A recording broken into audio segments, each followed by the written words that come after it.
Esta es la segunda construcción del mecanismo. Ahora se puede apreciar que son dos compartimientos para los dos controles, ya sea, por ejemplo, del televisor, con el Divox, o de PlayStation o de Nintendo. A diferencia de la primera construcción que era solo para uno. Y se le aplicaron las mejoras que comenté en el video anterior, que son un riel curvo para que no se estancara y que fueran dos para mantener estabilizado esto. ¿Qué me permitió esto?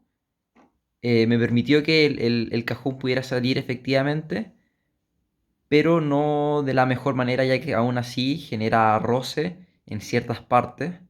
Eh, bueno, en este caso en específico, en el cajón, el de malla, se me rompió la pieza que mueve el riel central. Y bueno, en clases tenía viva la pieza, o sea, intacta la pieza de este cajón, pero haciendo intento en mi casa antes de grabar el video, se rompió. Así que la prueba la voy a hacer solo moviendo esta parte. Entonces ahí moviendo solo esa, se abre. Y acá tenemos un control de Nintendo Switch.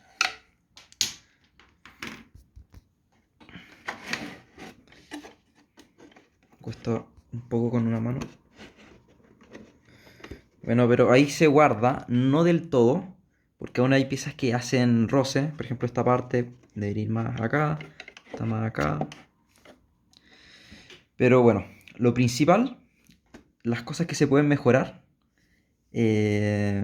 principalmente un problema matemático, ya que yo inicialmente calculé que la distancia de este recorrido con la de este tenían que ser iguales para que el cajón saliera.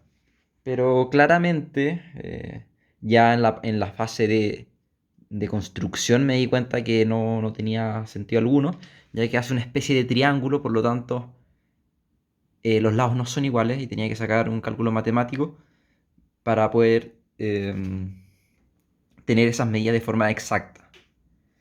Ese es el principal problema que tengo, que a pesar de que traté de arreglarlo, cortando diferentes rieles, este en específico, viéndolo un poco más a la izquierda, más arriba, o estas patas las hice más largas, más cortas, para ver cómo se podía arreglar.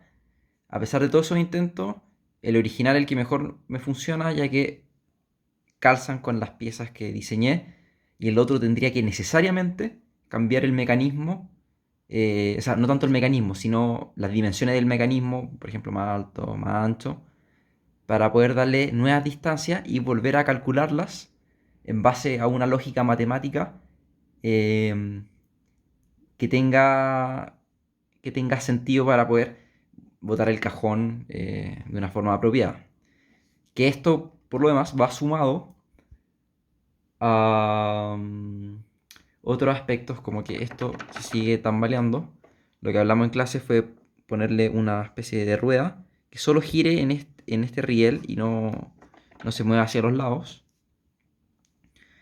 ¿Qué más? Bueno, principalmente eran ese dos tipos de cosas. A las piezas que están haciendo roce, ponerle algún riel o alguna una pieza que limite su movimiento y volver a estructurar la parte matemática de las dimensiones internas para que el cajón pueda salir de forma apropiada. Ah, y otro punto que tiene que ver con que rompí esto al principio es hacer esto más largo y ponerle alguna traba por debajo. Ya que ahora no se va a poder apreciar, pero cuando yo muevo esto, eh, en teoría la fuerza que hace hacia acá hace que esta palanca tienda a moverse.